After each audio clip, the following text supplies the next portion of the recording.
Fala galera, tudo tranquilo? Como vocês devem ter percebido, estou aí de canal novo. Acho que a maioria de vocês sabe que o Offsuits era uma parceria que eu tinha com o Zilkar. E nós acabamos traçando objetivos diferentes para nossas vidas, e então eu resolvi criar esse canal que vai continuar na mesma vibe que o Offsuits. Eu também fiquei bem ausente das redes sociais e enfim, de todo esse mundo, porque eu queria pensar mais, enfim, no meu futuro, pensar em mim, queria focar bastante no jogo, nos meus estudos. E também eu sou um cara que eu vivo muito o momento presente e eu não tenho esse costume de estar em algum lugar e ficar com o celular às vezes postando e tudo mais. E enfim, tem vários momentos em que, sei lá, eu jogo um torneio maneiro, vou pra algum lugar legal, eu tenho swings gigantes nos cash games que seriam legais de compartilhar, mas eu não faço por mal, é sem querer mesmo, eu nem penso, eu vivo só o momento intensamente ali, e aí às vezes depois que eu vou me ligar, pô, isso seria legal compartilhar, acho que a galera ia curtir, mas enfim, não é por mal, não é um costume ainda meu fazer esse tipo de coisa, porque às vezes na correria também do dia a dia ali, eu também me foco muito nos meus estudos e no jogo, e acabo esquecendo disso. Quem sabe, né, daqui um tempo, quando eu não tiver mais todo esse pique para estudar, para grindar, eu seja mais presente aí nas redes sociais. Mas mesmo não tendo esse costume e sendo algo de certa forma difícil para mim, eu resolvi voltar com o canal, porque quando eu viajava para BSOPs e para torneios live, sempre vinham pessoas falar comigo, falando que o canal sempre ajudou de certa forma ela a evoluir no jogo, ou enfim, a inspirar ela de certa forma, e isso me deixava bem feliz, assim, porque às vezes quando você produz o conteúdo na internet você não tem esse calor da galera, desse feedback, assim, e acaba desanimando um pouco. Então por isso que eu acho que é até são importantes as curtidas, os comentários mais ainda, né, esse feedback da galera, pra realmente impulsionar o cara a produzir mais conteúdo. E também resolvi voltar porque eu gosto também de acompanhar canais e Instagrams de caras que me inspiram e que acrescentam alguma coisa na minha vida. Mas é isso, galera, chega de papo furado. Para começar o primeiro vídeo aí do canal, eu vou falar sobre a minha meta do ano passado, a meta de fazer R$1 milhão em um ano jogando poker, e vou falar também sobre os meus erros, os meus acertos, e fazer um resumo geral, uma retrospectiva de 2017. E esse foi o resultado final de 2017 para mim, 137.764. Eu tô feliz e triste ao mesmo tempo. Feliz porque é óbvio que é um resultado incrível, mas eu tô um pouco triste porque eu não consegui colocar o volume que eu me propus a fazer no início do ano, porque eu consegui bater as win rates que eu me propus a fazer, e se eu tivesse colocado o volume que eu me propus, eu teria alcançado a meta. Então, de certa forma, a culpa foi minha de não ter alcançado essa meta. Vou começar mostrando o meu gráfico de cash game. Esse foi o meu gráfico final de cash game, eu cheguei perto de 100k up. Isso aqui é misturado todos os cash games. Eu jogo mais Omaha, a maior parte do meu volume foi em PLO, mas eu também jogo 8 game e eventualmente alguns jogos limit. É difícil rolar action nos dias de hoje desses jogos limit. Eu devo ter jogado nem 10 mil mãos disso aí, então eu acabo nem vale a pena eu mostrar o gráfico só disso, porque é tão pouca mão que não faz sentido. Então esse foi o meu gráfico geral. Aqui o all-in EV tá um pouquinho, diz que eu runei um pouquinho melhor do que eu deveria, mas sinceramente é bem comum, todos os gráficos que eu vejo de jogadores de PLO, o lucro está sempre acima do all-in EV, não me pergunte o porquê. E o meu gráfico de torneios ficou assim. Aqui é um grupo, né, no Sharkscope, então são todos os nicks de todas as salas. Fiquei 61k up, isso no geral, né, contando todos os torneios, mas todos os torneios de 2k para cima eu vendi action, então esse não é um número real, nem as bad runs que eu peguei são tão grandes assim. Essa bad run aqui foi uma bad run bem grande, de 100k mais ou menos, só que isso foi durante o Scoop. Eu joguei, por exemplo, 3 torneios de 10k, só que nenhum eu joguei todos por 25%, então Essa bad run não foi tão grande quanto parece, mas sim, eu peguei bad runs bem grandes durante o ano, mas o resultado, fiquei feliz que o resultado foi positivo no final das contas. Bom, fazendo um pouco a retrospectiva do ano, os 3 primeiros meses foram fantásticos, eu não tenho nem o que falar, eu cheguei a bater a metade da meta em 3 meses, tudo estava muito encaixado, muito alinhado, eu estava na Austrália ainda, eu estava com uma rotina super legal, eu estava estudando muito, enfim, jogando bem, mas é óbvio que eu peguei uma good run também, não tem como negar, eu não estava jogando tão caro assim, e nem com tanto volume para chegar ao ponto de ganhar 150k tão rápido. Daí depois desses 3 meses, fecharam o poker lá na Austrália, enfim, deram a notícia que iam fechar o poker na Austrália, então eu já me agilizei para voltar para o Brasil. E aí resolvi ficar viajando o mês de abril inteiro ali pela Ásia. E eu fui tranquilo, porque eu já tinha alcançado metade da meta e, querendo ou não, isso meio que me iludiu um pouco. Eu achei que eu ia alcançar fácil o resto da meta ao longo do ano. Só que foi uma mudança de ritmo total, assim, eu tava no flow ali, tava tipo tudo certo, encaminhando. Aí essa viagem foi maravilhosa, óbvio, mas eu cheguei no Brasil um dia antes de começar o Scoop. E nessa viagem, enfim, eu fiquei pensando no que eu ia fazer ali, como que a minha rotina ia ser dali pra frente, porque eu já tinha alcançado metade da meta.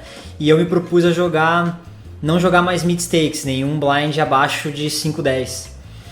E foi aí que eu peguei a primeira bad run.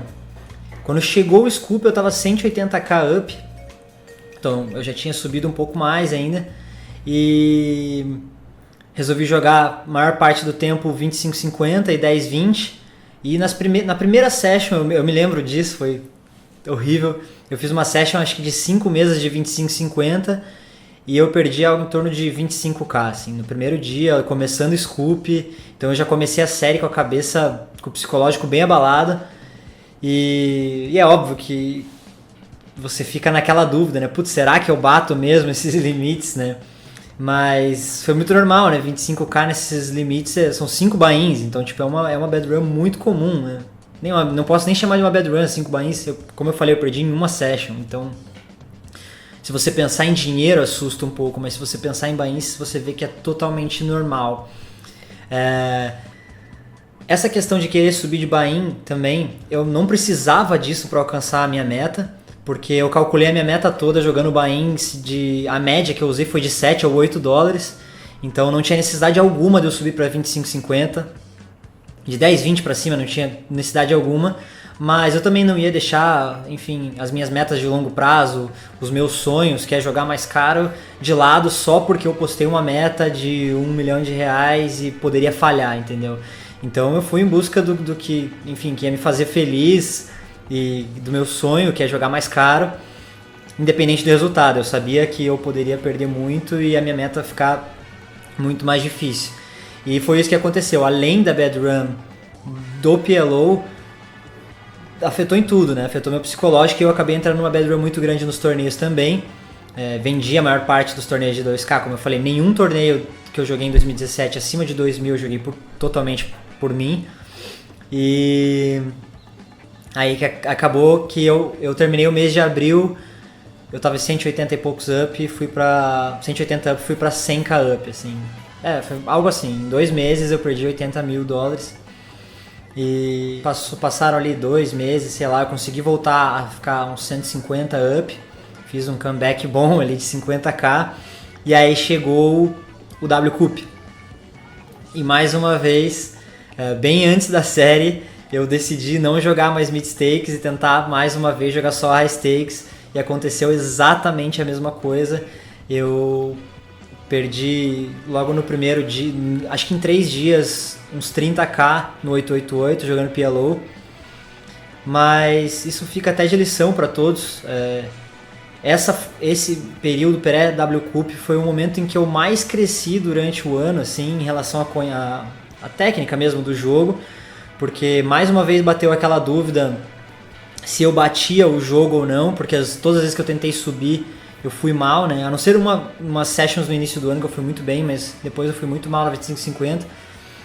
E aí foi quando eu decidi pagar eu já estava fazendo coaching toda semana, uma vez por semana. A minha meta era fazer 2 coaches por semana, eu acabei fazendo 4. 2 coaches por mês, desculpa, eu acabei fazendo 4 por mês, que desde o início do ano eu fiquei com um coaching por semana de Omaha. E aí nessa época eu decidi pagar o coaching só para ele rever minhas mãos e rever minhas databases, para ver se eu estava jogando, enfim, se eu batia mesmo aquele field. E aí o meu coaching, viu que eu tava indo bem. Ele falou, definitivamente você tem que jogar esses jogos, você não tem que ficar com medo, tem que aguentar a pressão, enfim, dessa variância gigante, porque você bate esse field com certeza. E além disso, quando eu revi minhas mãos, eu revi detalhes também que eu poderia melhorar, principalmente no meu jogo Short Stack, que é um jogo que eu não estou muito acostumado a jogar. Basicamente, a minha vida inteira eu estudei PLO com 100 Big Blinds ou mais, e ali no 888 estava rolando muita action de 40 Big Blinds. E eu estudei vários spots e abriu muito a minha cabeça para esse tipo para esse formato de jogo, né? E 2017 foi o ano que eu mais estudei de longe, assim. Eu acho que até por isso que eu não coloquei tanto volume, porque eu sentia tanto prazer em estudar e evoluir no jogo, que às vezes eu deixava de jogar para estudar. Então, como eu falei, eu coloquei a meta de fazer 2 coachings por mês, eu fiz mais ou menos 4 por mês e eu investi realmente muito dinheiro nisso. Isso também outra lição que fica aí para vocês. Se vocês quiserem realmente jogar caro, não tem escape, vocês vão ter que investir muito dinheiro. Acho que qualquer profissão é assim, né? Se você quer se especializar em qualquer área da sua vida, você vai ter que investir dinheiro, enfim, fazer uma pós ou qualquer coisa do tipo. E aí ano passado eu fiz os cálculos, eu investi mais ou menos entre 15... Eu não tenho um número exato, mas eu investi mais ou menos entre 15 e 20 mil dólares em conhecimento. Mas foi isso, galera. Meu ano no poker foi assim, pouco volume, um ano ótimo, querendo ou não, né? E como eu falei, as win rates eu consegui bater. Se eu tivesse colocado mais volume e não tivesse subido de buy-in em nenhum momento, eu teria alcançado a minha meta com certeza. Falando um pouco sobre as outras metas que eu tinha colocado. Então, eu vou doar 10% desse dinheiro, com certeza, com o maior prazer. Eu li 4 livros e meio, eu tinha colocado a meta de 5 livros, e eu acabei o ano na metade de um livro, mas é porque era um livro mais complicado mesmo, eu que não quis apressar também muito, ler o livro só por ler mesmo. E os livros que eu li foram o The Mental Game of Poker, O Homem Mais Inteligente da História, do Augusto Cury. Li o No Limit Hold'em for Advanced Players, do Matthew Janda. Li a biografia do Frank Sinatra. E por último, estou lendo ainda um livro chamado Pecar e Perdoar, que é do Leandro Carnal. Não consegui pegar o tubo, ainda continuo o mesmo prego. Tive algumas oportunidades na Austrália, mas ainda falta técnica para mim. Eu acabei não fazendo a viagem para Mentawai também, que eu tinha programado, que talvez fosse um lugar que ia me ajudar, ia ser um pouco mais fácil de pegar esse tubo. O asana que eu tinha programado para fazer, eu desanimei bastante. Na verdade, na Austrália eu estava treinando bastante, aí durante a viagem eu fiquei um mês fora, viajando, aí enfim, aquela correria de viagem, né, só comida, passeios, bebida ali, aí voltei, já ficou um mês de scoop. Então, depois do scoop, ainda eu fiquei ajeitando a minha outra mudança de casa daí no Brasil mesmo. Então, eu acabei deixando bem de lado essa meta, até porque era uma meta, assim, não era o foco principal, era uma meta secundária. A minha meta principal, as minhas metas principais eram mais relacionadas ao jogo mesmo. E, de certa forma, eu não cumpri, porque eu não cheguei a 1 milhão, mas eu cumpri em relação ao win rate. E tô bem feliz. Então é isso, galera. Esse foi o meu ano de 2017. Estou muito feliz de estar de volta. Então, se você curtiu aí o vídeo, curtiu essa minha volta ao YouTube, dá um like aí, dá um subscribe, que como eu falei, isso aí é o que nos incentiva a criar mais conteúdo. E também deixem aí críticas, sugestões, o que vocês gostariam de ver no canal. Eu com certeza vou voltar com a série Coisas que Levei Tempo para Aprender. Isso é uma coisa que já está nos meus planos. Eu não vou fazer nenhuma meta pública esse ano, mas vou continuar atualizando sempre que der em relação ao meu grind, e também eu tô focando bastante no meu time, e se tudo der certo eu vou colocar eles para fazerem alguns posts aí para vocês também, se eles aceitarem, que eu acho que a galera vai se amarrar, porque é uma galera muito boa aí que eu tenho certeza que tem muito a acrescentar na vida de vocês. Valeu? Então é isso, galera. Feliz 2018 para vocês, que Deus abençoe muito a todos e boa sorte. Nos vemos aí nas mesas. Um abraço e até mais.